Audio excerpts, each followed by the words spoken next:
لا استودیو هەر سەبارەت بە پرسی بارودۆخی سیاسی عراق بەڕێز محەممەد زەنگانە چاودێری سیاسی میوانمانە لەگەڵ بەڕێزیان گفتوگوی زیاتر سەبارەت بۆ پرساکەین. بەڕێز محەممەد زەنگانە بەخێر بێت. زۆر سپاس، ئێوارەتان باش. سپاس مامەدەبوونت. مقتەدا سەدر لەو پەیامەی کە لە ڕێگەی نوێنەرەکەی و ڕایگەیان بوو دەڵێت دەبێت لایەنە سیاسیەکان گەندەڵکارانیان سزا بدەن، دەبێت چەک لە دەستی تەنها دەوڵەت بێت و لە گروپە چەکدارەکان وەربگیرێتەوە، حەشدی شعبی بێلایەن بێت. ئەمە لە عێراق واردە ئەم شتانە ئاکرێشتیوە؟ ئێوارەتان باش، سڵاوتان لێبێ، سڵاو لە هاوکار و بینەرانی بەڕێز. بێگومان لەو بارودۆخی کە ئێستا تێداینە ناوەڵڵا وارد نییە ئەم شتە. لەبەرچی چونکە ئەمڕۆ دەوڵەت لەلایەن ئەو میلیشیانەوە بەڕێوە دەبەردرێ. ئەمڕۆ مەنزومەی دیفاعی عراقی سیستەمی بەرگری عراق بە هیچ شێوەیەک نە هەیبەتی هەیە، نە هێزی هەیە، نەدەتوانی بەرگری لە خۆی بکە، تەنانەت ناتوانی بەرگری لە بارەگاکانی خۆی بکە. ئەو میلیشیانە هەموو ڕۆژێک لەگەڵ سوپای عراق لەگەڵ لایەنە فەرمیەکانی هێزی چەکداری عراقی لە پێکداداندان. جا ئەگەر هیچ هێزێک هیچ کەتیبەیەک نتوانی بەرگری لە خۆی بکە، چۆن دەتوانی بەرگری لە وڵاتێک بکە؟ ئەمە یەکەم. دوو، مەسەلەی تاقی نەکردنەوەی تاقی کراوەکان، ئەمەشیان وارد نییە لەو کاتە. لەبەرچی ئەمڕۆ مقتەدا سەدر لە دەرەوەی عملی سیاسی، لە دەرەوەی پرۆسی سیاسیە ناتوانی جارش کە بێتەوە، بەڵێنیشی داوە جارش کە بەشداری هەڵبژاردن نەکە. ئێ باشە وڵات لەلایەن چێوە بەڕێوە ببردرێ؟ ئەی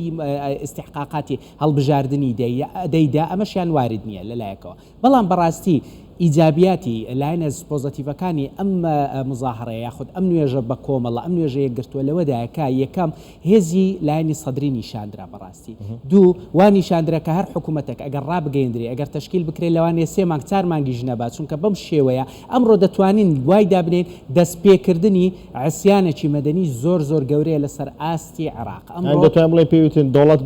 حکومت بۆ ئێوە شەقام بۆ من بزڵت ئەوەیە. چونکە ئەمڕۆ بەڕاستی مقتەدا سەدر لە دەرەوەی پرۆسی سیاسی لە نێو شەقامی سیاسی زۆر زۆر لەوە بەهێزترا کە لە نێو پەرلەماندابی. لەبەرچ پەرلەمان پرۆتۆکۆلاتی خۆی هەیە، ئەتەکێتی خۆی هەیە، شێوازی خۆی هەیە بۆ دەربڕینی هەر شتێک کە عیلاقەی بە دژبەریکردنی حکوومەتەوە هەبی. لە کاتێکی خۆی زۆری نەبوو. لێرە لایەنی سەدر هەست بە غەدر دەکات، دەڵێن ئێمە غەدرمان لێکراوە، ئێمە زۆری نەبووین، دەبوایە بڕیار بەدەستی ئێمەوە بێ. لەبەرەوەی ئەمڕۆ بەڕاستی شەقامی سەدر زۆر زۆر بەهێزە. ئەو هێزەی کە لە دەستی سەدرەوە هەیە بە هیچ شێوەیەک ئیسیهانەی پێوە ناکرێت، چونکە لە هەموو لایەنەکانی کۆمەلگای عراقی لە کەرکووکەوە تا ئەو سەری کەربەلا و نەجەفەوە خەڵک بەشداریان تێدا کرد. پێم وابی تەنها کەربەلا ئیسtisناکرا لەو نوێژە، ئەویش لەبەر مەسەلەی ئەو تایبەتمەندیە پیرۆزیانی کە لە کەربەلادا هەیە. نوێژەکەش لە بەغدا کرا، لە نەجەف نەکرا. یعنی کە لە بەغدا کرا دەڵێ ئێمە لە چەقی بڕیاری لا دیسیژن سنتەری عێراقەوە ئێمە بڕیاری خۆمان ڕادەگەینین و لە هەمووشی گرنگتر خودی مقتەدا سەدر لەوێ نەبوو، بەشداری نەکرد، خوتبەکەشی نەدا. لەبەرچی ئەوەش پەیامێکی دا بەوەی کە من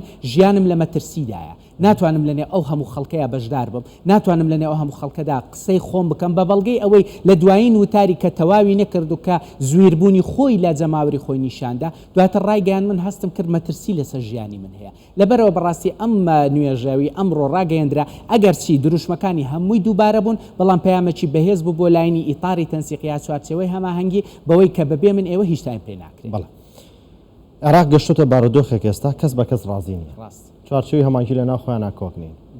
نیوان سەدریان پێ قبوڵە، نیوان پێ قبوڵ نییە. سەدر کازمی پێ قبوڵێ، ئەو گانیتر بسوڕێرەوە کەس پێ کەسی پێ قبوڵ نییە لە عێراقدا.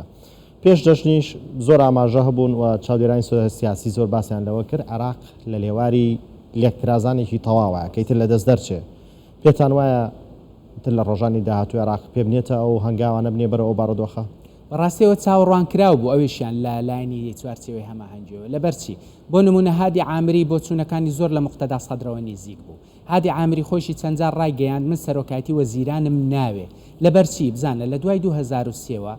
ڕێککەوتنە کەبوو لە نێوان لایەنە شیعیەکان، ئەوانە هەمووی بە یەک پاکێج لە هەموو هەڵبژاردنەکان دابەزن، دواتر کوتلەیەک پێک بینن. لەناو ئەو کوتلێدا هەر جار و یەک لە هێزە شیعەکان خۆی سەرۆکایەتی ئەنجومەنی وەزیران وەردەگرێت. بەڵام هادی عامری هەر لە سەرەتاوە ئەوەی ڕەت کردەوە، بە تایبەتی دوای لێکترازانی مەجلیسی ئەعلای ئیسلامی کە عەمار الحەکیم تەیاری حکمەی ڕاگەیان، ئەوانی تریش بڵێن لایەنە کلاسیکیەکە لە ئەوانەی بەتەمەند بوون لەگەڵ سەماحەتی محەممەد باقر حەکیم و عەبدولعەزیز الحەکیم، ئەوانە لە شوێنی خۆیاندا مانەوە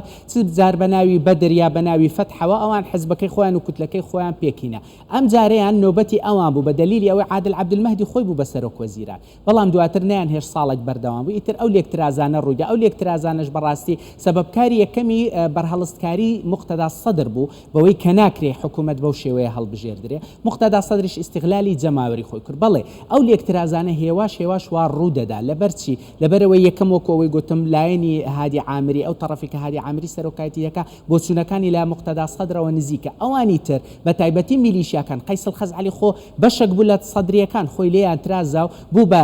لایەنێکی هاودژی سەدریەکان بە تەواوی هاودژی سەدریەکانە خۆ ئەوەی باز دەکرێت قەیس الخەزعەلی و ئەو جەماوەرەی کە لەگەڵیت یاخود ئەو قیادیانەی لەگەڵ قەیس الخەزعەلینە ئەوان خزمەتکار بوون لە مەرقەدی سەماحەتی محەممەد صادق السەدر لە مەرقەدی ئیمام محەممەد صادق السەدر لەبەرەوەی بەڕاستی هیچ شێوەیەکی پێک یعنی هیچ شێوەیەکی پێک گەیشتن لە نێوان ئەواندا نییە مالیکی چوارچەوەی هەماهەنگی بۆ خۆی ئیستیغلال کردو بۆ خۆی قۆرخ کردبوو ئەو ئیستیغلالی چی کردو بۆی خاوەن زۆرینەیە لە نێو چوارچەوەی هەماهەنگی لەبەرەوەی ئەو لە هەمووان ئەحەقترە بۆی ببێتە سەرۆک وەزیران ئێلانەکانی تر کەیفیان بە مالیکی نایە مالیکیش دائیمەن بە دیکتاتۆریەتەوە ڕەفتار دەکات لەبەرەوەی بەڕاستی ئەمڕۆ خاڵی یەکەمی ئەو لێکترازانە سیاسی عێراق دانرا ئێمە تا ئێستا لە بێدەنجی بەر لە گەردەلول بووین هدوء ما قبل العاصفة بەڵام ئەوڕۆ بەڕاستی هەنگاوەکان یەکەمی ئەو عاصفە سیاسی عێراق دەستی کرد تۆمارێکی دەنگی نوری مالیکی بڵاو بۆ کە هێرشەکاتە سەر ڕەوتی سەدر و خودی مقتەدا سەدریش کە ئیترەمە سەدری زۆر نیگەران کرد هەرچەنە زۆر بەکەمی وەڵامی دایە بەڵام دیار بوو پێی نیگەران بوو داگرانیشی پێی نیگەران بوون ئەو تۆمارە دەنگیە خۆری نوری مالیکی ئاوا نەکرد بۆ بوون بە سەرۆک وەزیران بەڕاستی ئەگەر خودی نوری مالیکی گرین لایتی بەوە دابێت کە ئەو شتە بڵاو بیتەوە بەڕاستی ئەوە فاشلترین بڕیارە لەلایەن سیاسیەکە دەرچوو بێ چکەوە خۆی چاک دەزانێت بتانوانێت لێدانە لێی خۆی نییە بزانە پێم وابی نوری مالیکی ویست بووی تەنها موقتەدا سەدر جێ لێ ڕابگری بەڵام ئەوەی بڵاوی کردەوە بۆ هەموو لایەکی بڵاو کردەوە چونکە بزانە خۆی باسی جەنابی سەرۆک بارزانیش دەکات باسی سونەکانیش دەکات باسی پارتیش دەکات باسی لایەنە کوردیەکانی تریش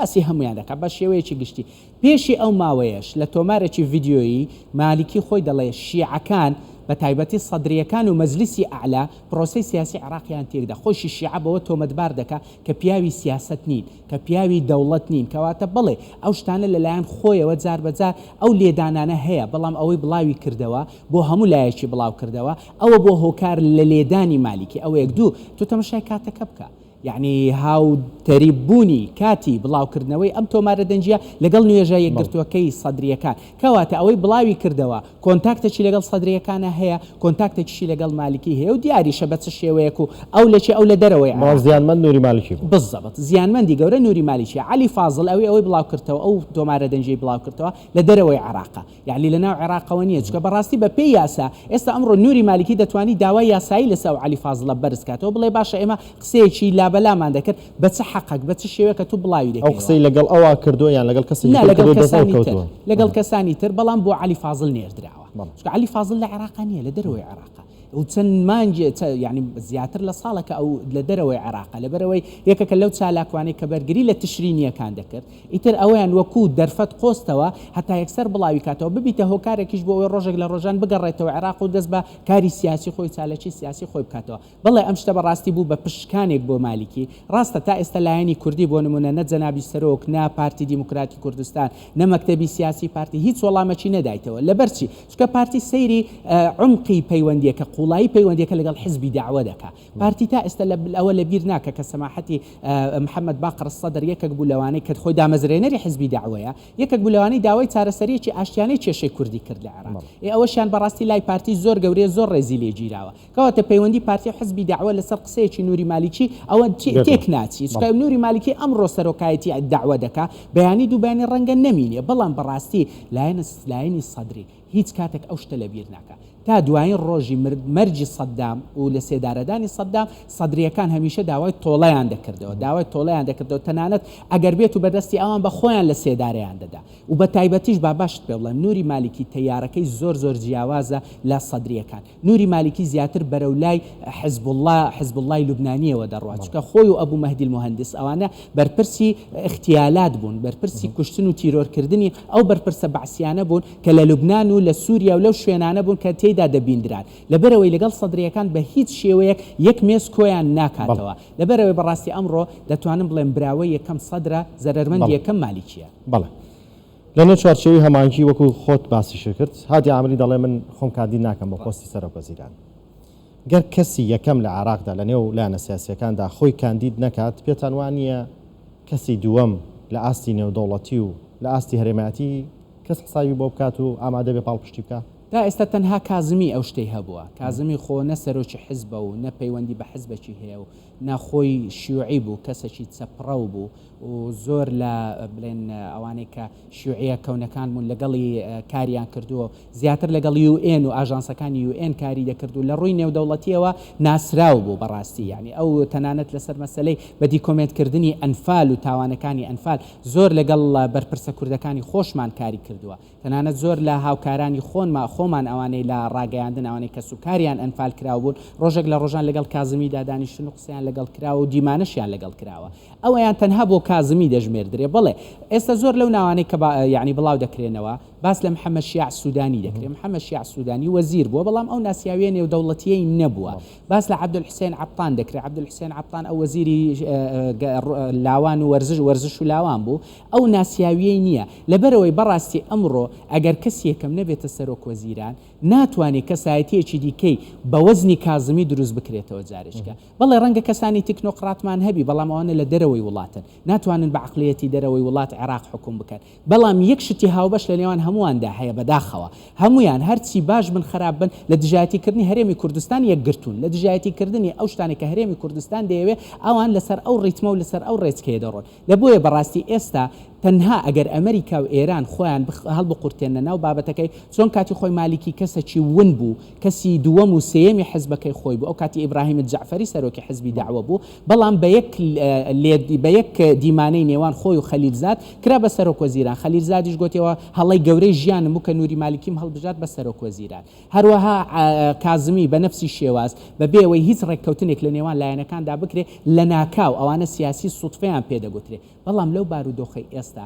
ئەگەر کەسێک ببێتە سەرۆک وەزیران ڕەنگە یەکێک بێت لەو سیاسی سوتفانە کە بە هیچ شێوەیە هیچ دەورەشی نەبووە بەڵام ئەگەر لایەنی نێودەوڵەتی لایەنی ئەمریکی و ئێرانی تا ڕادەیەکیش تورکیا تا ڕادەیەکیش دەوڵەتە عەرەبی و ئۆڕۆپیەکان لەسەری ڕێککەوتوو بن بڵێ ڕەنگە ئەو دەورەی هەبی بەڵام بەڕاستی هیچ بە هیچ شێوەیەک ناگاتە ئەو ئاستەی پاڵپشتیە کە لە لایەنی عەرەبی و ئۆڕۆپی و ئەمریکی هەبوون بۆ کازمی یعنی هەر کەسێک بێ لە کەسی دووەم و سێیەمی حیزبەکان پێم وانییە ئەو هێزەی هەبێ کازمی مقتەدا سەدر لە پەیامەکەیدا باسی وەشی کرد بوو کە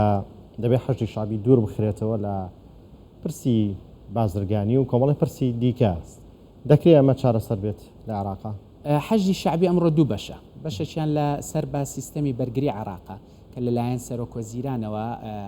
فەرمانیان پێدەدرێت بەڵێ فەرماندەی هێزە چەکدارەکان بەشەکەی تری میلیشیاتە ئەوان خۆیان بە حەجی شعبیەوە هەڵواسیەوە کاتی خۆی سەماحەتی سیستانی کە فتوای حەجی شعبی دەرکرد بۆ چ بوو بۆ پاڵپشتیکردنی سوپای عێراق نەک بۆی ببتە سوپای بەدیل نەک بۆی ببتە سوپای نەک پلە دوو پلەیەکیشە بەڕاستی ئەمڕۆ سوپای عێراق هیچ دەورەچی نییە لەسەر ئاستی نێودەوڵەتی لە مەسەلەی سیستەمی بەرگری عێراق بۆیە زۆر زەحمەتە بەڕاستی خەزعەلی چەک ناداتەوە ئەوانەی لە دەوروبەری خەزعەلیدان چەک نادەنەوە حزب الله عێراقی چەک تەسلیم ناکەن دەتوانین بڵین لە دەست دەرچوون بە یەکجاری لە دەست دەرچووە چکە خودی هادی عامری زۆر جار دەیگۆ ئێمە دەستمان لە حکوومەت بەرزترە هادی عامری بەڵێ تا ئێستا لاری نەبووە کە چەک تەسلیم بکە بەڵام زەماناتی دەوێت ئەو دەڵێ من زمانم دەوێت کە لایەنگرانی من تووشی گرتن و تووشی مەسلەی تحقیقات نەبنەوە تووشی مەسلەی لێکۆڵینەوە نەبن من ئامادەم تا ئێستا تەنها سەدر بەبێ قەید و شەرت چەکی داناوە و دەڵێ من چەک تەسلیمی دەوڵەت دەکەم بەڵام بەو مەرجەی حکوومەتێک هەبی لە دەرەوەی دەسەڵاتی احتیلال بی وەکو ئەو ناوی لێدەنێ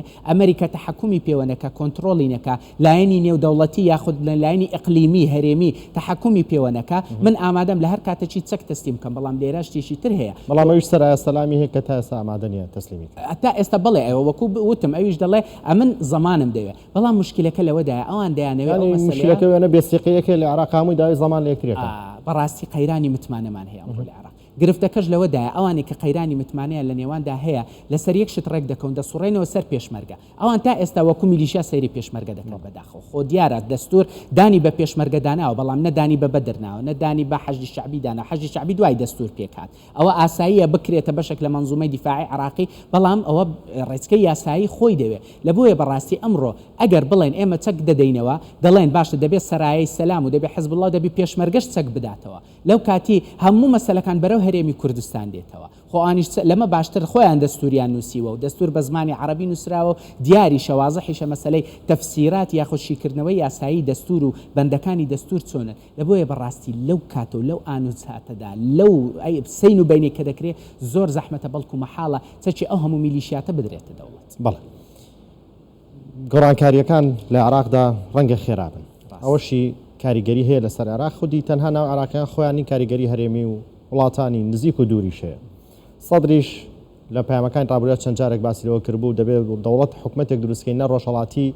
نە ڕۆژاوایی شتی وا لە عراقاکرێ حکومەتێکە بێ پەیوەندی بە ئیسلامەکەەوە نەبێت دەستی ئیسلامێکی تیانە بێت دەوڵەتی عراق لە ساڵی 1920ەوە دامەزراوە تا ئێستا بە حکومەتی سەدامیشەوە ئەگەر مبارەکەی نێودەوڵەتی تێدا نەبی بەڕاستی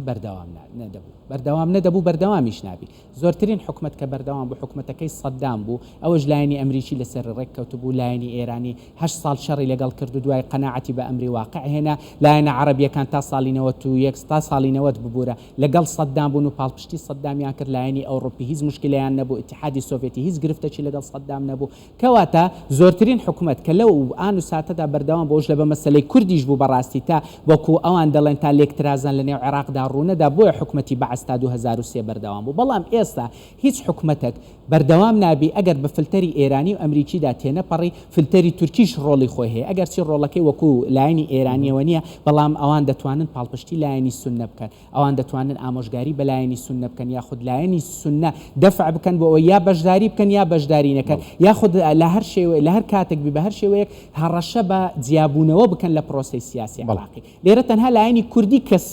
پاڵپشتێکی نێودەوڵەتی نییە هەرێمی کوردستان بە تعریفی دەستوری خۆیەوە بە استقرار سەقامگیری سیاسی و ئەمنیەوە بەو بارودۆخی کە هەیەی خۆی پاراستووە ئیلا هیچ لایەنێکی نێودەوڵەتی ئەو پاڵپشتیە گەورەی بۆ کورد نەبوو وەکو ئەو پاڵپشتی کە ئەمریکا لە شیعی دەیکا و سونە لە بەریتانیا و تورکیا بەریتانیا و تورکیا لە سونەکان بۆ سونەکان دەیکەن بەڕاستی لەبەرەوەی ئەمڕۆ هیچ حکومەتێک بەبێ ئەو فلتەرەدا تێناپەڕی بە تایبەتی ئێستا هێواش وا خەریکە دۆسەی عراق بە ئینگلیز دەدرێتەوە جارێککە بە بەریتانیەکان دەدرێتەوە بەریتانیەکانیش دوو خاڵی گرنگیان هەیە لە عراق بەسڕە و کەرکووک لەبەرەوەی بەڕاستی ئەمڕۆ کە بەریتانیا لە ناو بارودۆخەکەدا هەبی کەواتە دەبێت حکومت بە مبارەکەی ئەودا تێپەڕی ئێرانیش خاوەنی زۆرترین هەژمونە لە عێراق ئەمریکاش دروستکەری پرۆسەی سیاسی عێراقا بۆیە مەحاڵە هیچ حکومەتێک بە ئیرادەی خاصی خۆی جێبەجێ بکات لە عێراق هیچ حکومەتێک بە ئیرادەی عێراقی پێک مەرجعیەتی شیعە لە ماوەکانی ڕابردوودا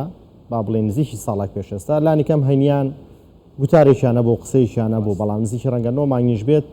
بێدەنگن هیچ ناڵێن بۆ بەڕاستی مەرجعیەتی شیعە وەکو چەند جارێک لەلایەن سیستانیەوە ڕاگەیەندرا گوتیان ئێمە بە هیچ شێوەیەک تەداخلی یاخود خۆخەڵ ناقورتێنینە ناو ئەو بارودۆخە سیاسیەکە هەیە جارێ ئەوان لەسەر ئالەتی هەڵبژاردن و شێوازی هەڵبژاردن اعتیرازیان هەبوو ئەوان نەیان دەویست بە هیچ شێوەیەک بلاسخارت و یۆنامی دەستی لەو هەڵبژاردنەدا هەبێ ئەوان دەڵێن ئەو هەڵبژاردنی بلاسخارتە بەڕاستی خۆیان ئاوا دەڵێن ئەوە یەک دوو بەڕاستی هەموو جاریش مەسلەی مەرجعیەت کە دووبارەی دەکردەوە المجرب لا يجرب تاقیکرا و تاقی ناکرێتەوە خۆوە قسەی مەرجعیەیە کە ئەمڕۆ سەدر دووبارەی دەکاتەوە دووپاتی لەسەر دەکاتەوە جەختیشی لەسەر دەکاتەوە لەبوویە مەسلەی مەرجعیە هێواش وا خەریکە خۆی لە پرۆسەی سیاسی دەردێنێ پێشی نزیکەی 10 ساڵ یەک لە علامە لوبنانیە شیعەکان کە ناوی دکتۆر هانی فەحز بوو خوا لێ خۆش بێت لەو چەند ساڵەی دواییدا وەفاتی کرد دۆستەکی نزیکی کورد بوو گوتی من لەگەڵ سەماحەتی سیستانی دانیشتم گوتم تکایە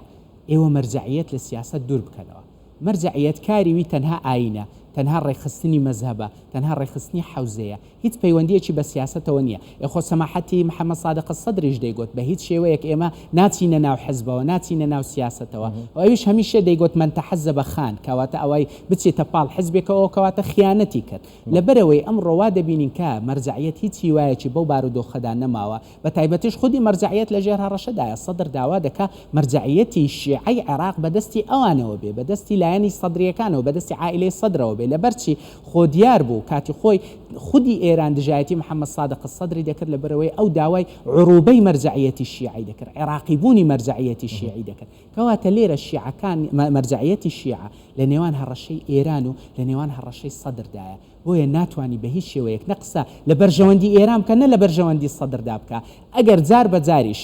سەدرەدین قوبانچی کە لە خوتبەکانی جومعە دەردەکەوت و قسەی دەکرد دێگەوە قسەی مەرجعیەت نییە قسەی خۆمە و ئامۆژگاری خۆمە وەکو پیاوی ئاینی یەخود وەکو بڵێ ئێمە نامانەوێت لەو بارودۆخەدا تێوەگلین بەڕاستی ئەمڕۆ مەرجعیەتی شیعە لە ژێر هەڕەشەدا بۆیە بە هیچ شێوەیەک ناتانی ئەو شتانە ئەو قسانە دەربڕێ کە